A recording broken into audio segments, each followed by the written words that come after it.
जी बिस्मिल्लाहिर्रहमानिर्रहीम अस्सलाम वालेकुम रहमतुल्लाहि व बरकातुहू। मेरा नाम है डॉक्टर मोहम्मद मुज़म्मिल हसन। एक नए सेशन के साथ ही आपकी खिदमत में हाजिर हैं। तो आज के सेशन शुरू करने से पहले एक रिक्वेस्ट है जी आप लोगों से। जैसे कि आपको बताया था कि हमारा फेसबुक का अकाउंट है जी वो हैक हो गया और उस पर हमारी वर्किंग जारी है। FIA को कंप्लेंट भी की हुई है, मामला चलता जा रहा है जी। तो देखें वो किस करवट बैठता है। लेकिन अब सूरत हाल ये बनी है कि जिस बंदे ने वो अकाउंट हैक किया है अब उन्होंने हमें पेज से बिल्कुल निकाल दिया है। अब पेज का कंट्रोल बिल्कुल भी हमारे पास नहीं है, हम पेज को देख भी नहीं सकते। और पिछले कोई 10-12 दिन से अजीबो गरीब किस्म की पोस्ट वो लगा रहे हैं जी। फनी किस्म की वीडियोस हैं, कुछ दुरुस्त हैं और कुछ दुरुस्त नहीं हैं। तो एक तो आप सब लोगों से गुजारिश है कि तमाम अहबाब को बता दें कि हमारा फेसबुक का पेज हैक हो गया है। नीचे जो है लोग कमेंट्स करते हैं कि डॉक्टर साहब हम डेली का चैनल देखने के लिए आपके चैनल पे आते हैं और आपने ये क्या काम शुरू कर दिए हैं। तो वो भाई हम नहीं है, हम ना मेरे पास इतना टाइम होता है कि मैं मुज़य्या वीडियोस निकाल के जो है लगाऊं। और इतना टाइम आपको पता है डेयरी वाले बंदों के पास तो बिल्कुल भी नहीं होता। तो एक तो रिक्वेस्ट ये है कि उस पेज को अनलाइक कर दें। नीचे डिस्क्रिप्शन में मैं पेज का लिंक दे देता हूँ ताकि आपको ढूंढने में आसानी रहे।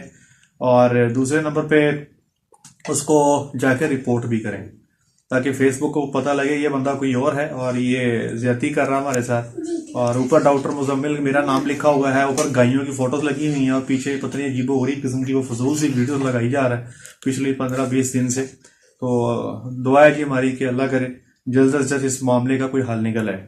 अच्छा जी, अब मैं बात करूंगा आज 2-3 चीजों पर बात करनी है जी। एक तो वैक्सीनेशन के हवाले से आपको बताना है कि मार्च का महीना चढ़ गया, अगले 3 महीनों में कौन कौन सी वैक्सीनेशन आपने करवानी है। और एक ब्रीडिंग के हवाले से आपसे बात करनी है कि ब्रीडिंग सीजन हमारा तकरीबन एंड होने जा रहा है, तो कौन कौन सी चीजों का आपको ख्याल रखना चाहिए। सबसे पहले वैक्सीनेशन के हवाले से आप में से ज्यादातर लोगों ने जो पीछे कुछ ही दिनों में जो है ये मुंह खोर की वैक्सीनेशन जो ये करवा ली होगी और ज्यादातर लोगों ने मुस्तफा ब्रदर की जो है आर्या में करवाई है।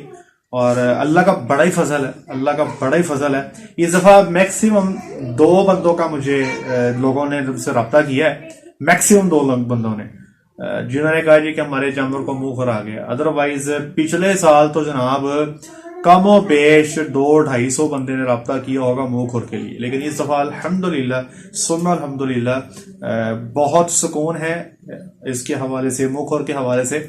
अब आपने जो वैक्सीन करवानी है ना जी, 2 वैक्सीन आपने करवानी है जी मार्च के महीने में, ठीक है जी। और 2 वैक्सीनेशन आपने करवानी है जी अप्रैल के महीने में। ये मैं बता देता हूँ आपको। सबसे पहले मार्च में आपने जो वैक्सीन करवानी है वो क्लॉस्ट्रीडिया की करवानी है जी, क्लॉस्ट्रीडिया। और साथ ही आपने करवानी है जी ये जो रेस्पिरेटरी जो आपकी वैक्सीन होती हैं ये आपने करवानी है, ठीक है। अब हमारे यहाँ ज्यादातर लोग क्लॉस्ट्रीडिया में ब्लैक वाटर करवाते हैं सरकारी जो है। तो ब्लैक वाटर जो है जिसको BQ बोलते हैं, ये क्लॉस्ट्रीडिया की बीमारी है। लेकिन क्लॉस्ट्रीडिया की कई सारी बीमारियां हैं, ये कई सारे हैं। क्लॉस्ट्रीडियम शोवियाई भी है, नोवियाई भी है, सॉर्ट डेली भी है, हिमोलिटिकम भी, कई सारे पंगे हैं इसके क्लॉस्ट्रीडिया के। तो आपको रिकमेंडेशन ये है कि आप एक ऐसी क्लॉस्ट्रीडिया की वैक्सीन करवाएं जिसमें ये कई सारे स्ट्रेन मौजूद हों। हमारे यहाँ पे लोग वैक्सीन करवाते हैं, आप वो करवा लें। टॉक्सीपर अवेलेबल है, आप वो करवा लें। बारवेक 10 अवेलेबल है, वो करवा लें। बारवेक 10 बेसिकली बहुत अच्छी है। तो इस महीने में एक तो क्लॉस्ट्रीडिया की वैक्सीन करवा लें। आज गालिबन 7-8 तारीख हो गई है, जब मैं 7 तारीख है जब वीडियो रिकॉर्ड कर रहा हूँ। कोशिश करें अगर 10 मार्च को करवा सकते हैं तो क्लॉस्ट्रीडिया की वैक्सीन 10 मार्च को करवा लें। और इसके 15 दिन के बाद अगली जो वैक्सीन है वो है रेस्पिरेटरी। अमेरिकन काउज जिन लोगों ने रखी हैं उनको बताता चलूं कि जैसे ही गर्मी की स्ट्रेस आती है इन गायों में थोड़े से रेस्पिरेटरी प्रॉब्लम में बढ़ जाते हैं। मेरे पास ऑस्ट्रेलियन काउज हैं, अल्हम्दुलिल्लाह आप हैरान होंगे सुन के कि बच्चों में नमूनिया कोई नहीं है। और आज तक 3 सालों में मेरे पास एक हर्ड है, वहां पे एक भी गाय को रेस्पिरेटरी प्रॉब्लम नहीं आया। ये इंटरेस्टिंग बात है। लेकिन हमारे पास जो अमेरिकन हर्ड्स हैं वहां पे भाई रेस्पिरेटरी प्रॉब्लम काफी आते हैं, निमोनिया की शिकायत काफी होती है। तो रेस्पिरेटरी प्रॉब्लम में हमने बेसिकली जो है bovine para influenza, bovine respiratory syncytial virus है जी आपका, इसी तरह राइनोट्रेकियाइटिस है। तो ये 3-4 किस्म के वायरसेस हैं और साथ में लेप्टोस्पायरा। तो इनकी वैक्सीन जो है आपने करवानी है। ये आपको मिल जाएगी जी हिप्रा बोविस के नाम से मिल जाएगी। ये सिर्फ रेस्पिरेटरी है, ये आप हिप्रा बोविस करवा लें। या आप यहाँ पे कैटल मास्टर गोल्ड करवा लें, ये बहुत अच्छी है, बहुत ही तगड़ी वैक्सीन है जी। कैटल मास्टर गोल्ड करवा लें या आप सुपरावैक करवा लें। ये तीनों की एक ही किस्म की चीज है, लेकिन इसमें कैटल मास्टर गोल्ड में और सुपरावैक में आपको क्लॉस्ट्रीडिया के सॉरी रेस्पिरेटरी वैक्सीन के साथ साथ लेप्टो के अगेंस्ट भी आपको इम्यूनिटी या कुव्वत मुदाफत मिल जाती है। तो 2 वैक्सीन मैं रिकमेंड कर रहा हूं, एक क्लॉस्ट्रीडिया की मार्च में और एक रेस्पिरेटरी। मैंने क्लॉस्ट्रीडिया की आपको 2 बता दी हैं, बल्कि 3 ही बता दी हैं। एक आपको बताइए जी मैंने टॉक्सीपरा, एक आपको कोवैक्सिन बता दी है और एक आपको बता दी है बारवेक्टेन। क्लॉस्ट्रीवैक्सी वैसे आती है, 4 हो गई जी, इनमें से कोई सी करवा लें। बारवेक्टेन इज वेरी गुड, मैंने काफी इसको मैं पर्सनली इस्तेमाल करता हूं। रेस्पिरेटरी में हमारे पास हिप्राबोविस है, कैटल मास्टर गोल्ड है और सुपरावेक है। Cattle master gold is excellent, बाकी भी अच्छी है लेकिन हम ये इस्तेमाल करते हैं। अब ये तो होगी जी आपकी मार्च की वैक्सीनेशन, 15-15, 20-20 दिन का फर्क रखते जाएं। और बेहतर ये है कि अगर आप बूस्टर कर लें तो बहुत अच्छी बात है जी। बूस्टर कहते हैं कि वैक्सीन को 21 दिन के बाद आप दोबारा रिपीट कर देते हैं, अगर बूस्टर कर लें तो बहुत अच्छी बात है। अच्छा जी, अब अप्रैल के महीने में जो 2 वैक्सीनेशन आपने करवानी है उसमें एक तो होगी आपकी एचएस, जिसको आप लोग गलगोटू बोलते हैं, ठीक है जी। अब यहाँ पे आपके पास एक तो सना लेबोरेटरी की है जी, वो भी ठीक है, और एक न्यू बैक्ट्रीना जो है एचएस की, दोनों करवा लें, कोई सी भी करवा लें, दोनों ठीक है। दोनों के रिजल्ट ठीक है, मैंने दोनों करवाई है, फैंटास्टिक, फैबुलस, ऑसम। तो एक तो अप्रैल के महीने में आपने करवा लेनी है ये जो है जी एचएस की घालगोटू की, और दूसरे नंबर पे वेल, जिसको हम टीडीएस बोलते हैं, 3 डे सिकनेस, या लोग बेफ भी बोलते हैं। तो इसकी वैक्सीन भी जो है ये आपने करवानी है। तो बेफ के लिए ज़ोइटस की भी पिछले साल अवेलेबल थी, और साथ ही साथ जो है टेरोबिना की शायद इस दफा आ गई है। तो टोटल मैंने आपको 4 वैक्सीनेशन बता दी हैं, 2 मार्च में करनी है और 2 अप्रैल में करनी है। जो मार्च में करनी है वो क्लॉस्ट्रीडिया और साथ में रेस्पिरेटरी है, और जो आपने अप्रैल में करनी है उसमें आपकी एक गलघोटू की वैक्सीन है और एक आपका बोवाइन एफेमरल फीवर वायरस है, जिसको टीडीएस या पंजाबी में वेल भी कहते हैं। ये तो अगर वैक्सीनेशन के हवाले से। अब ब्रीडिंग का सीजन चूंकि आप लोगों को पता है कि बहुत तेजी होती है, और ज्यादातर लोग ब्रीडिंग जो है वो नवंबर, दिसंबर, जनवरी, फरवरी और मार्च में ही कर रहे होते हैं। तो अजय तकरीबन एंड ही चल रहा है, और आपसे गुजारिश ये है कि जिन लोगों के जानवर कुछ बकाया रह गए हैं ब्रीडिंग के, और वो जानवर जिनको 3-3, 4-4 दफा आप स्ट्रॉ रख चुके हैं और अभी भी वो कंसीव नहीं हो रहे, एक तो पहला काम ये करना है कि अब सेक्स सीमन ना फिलहाल छोड़ दें, ठीक है जी। उन जानवरों में जिनको 3 से 4 स्ट्रॉ रख चुके हैं उनको सेक्स सीमन पे ना लेके जाएं, उनको नॉर्मल सीमन रखें, क्योंकि आगे गर्मी आ जानी है और यहीं पे इनको कंसीव कर लें तो अच्छी बात है। अगर ये आगे गर्मी में चली गई तो फिर ये गर्मी की वजह से भी इनमें कंसेप्शन के इश्यूज बन जाते हैं। तो पहली पॉलिसी ये है कि वो जानवर जिनको 2, 3, 4 स्ट्रॉ लग चुके हैं उनको आप सेक्स सीमन से उठाकर नॉर्मल सीमन पे ले आए। नंबर 2, जो वच्छी है, वच्छियों के अंदर आप सेक्स सीमन इस्तेमाल कर सकते हैं, क्योंकि उनके लिए तो हम कहते हैं कि मई के एंड तक जो है ना आपके रिजल्ट्स कंप्रोमाइज नहीं होते। आप मई के एंड तक जो है आप अच्छे रिजल्ट्स उनसे आप ले सकते हैं, इसलिए वच्छियों में कोई टेंशन नहीं है, आप उनमें रखें। तीसरे नंबर पे अपने फार्म पे जितने भी जानवर हैं जो नेगेटिव हैं उनकी लिस्ट बना लें, और उसमें देखें कि लिस्ट में कौन से जानवर शामिल हैं।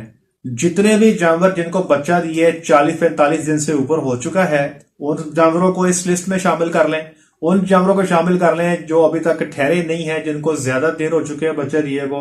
तो नेगेटिव या खाली जानवर जो है उनकी लिस्ट बना के प्रोटोकॉल लगा दें, क्योंकि प्रोटोकॉल जो है कोशिश करें ऐसा लगाएं, जैसे G60 में रिकमेंड करूंगा आपको कि वो प्रोटोकॉल आप लगा दें, क्योंकि आज 8 तारीख है जब मैं वीडियो बना रहा हूं। अगर आप 10 तारीख को भी प्रोटोकॉल लगाते हैं या 11 तारीख को भी लगाते हैं तो तकरीबन इसी महीने 29 मार्च के राउंड अबाउट आपकी इंसेमिनेशन बन जाएगी।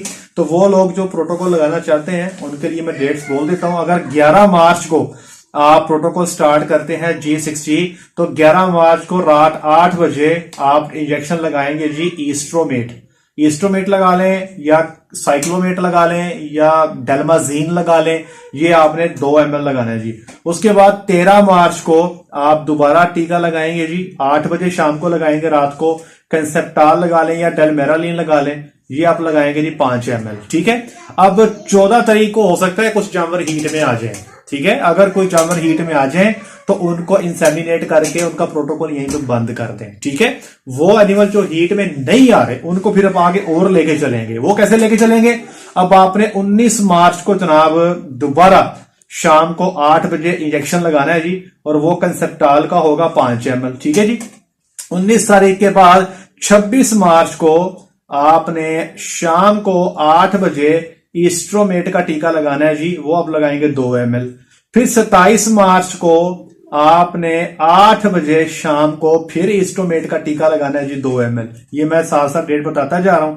28 तारीख को आप छोड़ देंगे, 28 तारीख को आपने कोई टीका नहीं लगाना, और फिर 29 मार्च को सुबह को 8 बजे, ये याद रखिएगा, ये मैंने सुबह को लगाया, सिर्फ पहला टीका ये सुबह को 8 बजे लग रहा है।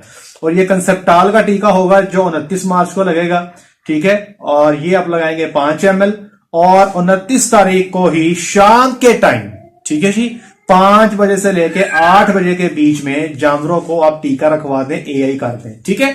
अच्छा, अब होगा ये कि 26 मार्च को जो आपने एस्टोमेट का टीका लगाया ना, इसके बाद 27 को 28 को कहीं भी जानवर हीट में आ सकता है। वो जानवर जो हीट आपको खुद दे दे, जंपिंग करे, दूसरे पे छलांगे लगाए, मुंह से आवाजें निकाले, उसका टाइम आपने डॉक्टर से कंसल्ट करके आपने उसको टीका रखवा देना है। उसके लिए आपने इंतजार नहीं करना कि 29 तारीख को हमने शाम को 5 बजे से 8 बजे के बीच में टीका रहना है, वो गलत हो जाएगा।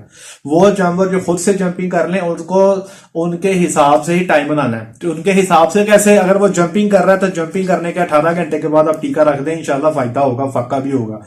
और अगर जानवर जिन्होंने हीट साइन नहीं दिए, जंपिंग नहीं की, आप उनको शाम को 29 तारीख की शाम को 5 से 8 बजे के बीच में, 6 बजे कर लें, आप सब जानवर को चेक करें, डॉक्टर साहब चेक कर लेंगे और चेक करके आपको बता देंगे कि कौन से जानवर हैं जिनको टीका रखा जाएगा और कौन से जानवर हैं जिनको टीका नहीं रखा जाएगा। अगर आपने प्रोटोकॉल लगाने से पहले जानवरों को चेक किया और आपकी खुराक अच्छी है तो तकरीबन आपके 90% से ज्यादा जानवर जो हैं वो इंसेमिनेशन में चले जाएंगे। और ये आखिरी प्रोटोकॉल समझ लें, क्योंकि उसके बाद अप्रैल के महीने में गर्मी बहुत आ जानी है, 45 डिग्री सेंटीग्रेड तक टेम्परेचर ले जाना है, फिर वो रिजल्ट्स नहीं आते जो आपके इन महीनों में आ सकते हैं। तो कोशिश करें मैक्सिमम रिजल्ट्स लेने जी इस महीने में, ताकि आपके फार्म की इकोनॉमिक्स भी बेहतर हो सके और आपके फार्म के एसेट्स भी इंप्रूव हो सकें। आज तक के लिए इतना ही, अपना ख्याल रखिएगा, दुआ में याद रखिएगा, 5 वक्त की नमाज अदा कीजिएगा। अस्सलाम वालेकुम।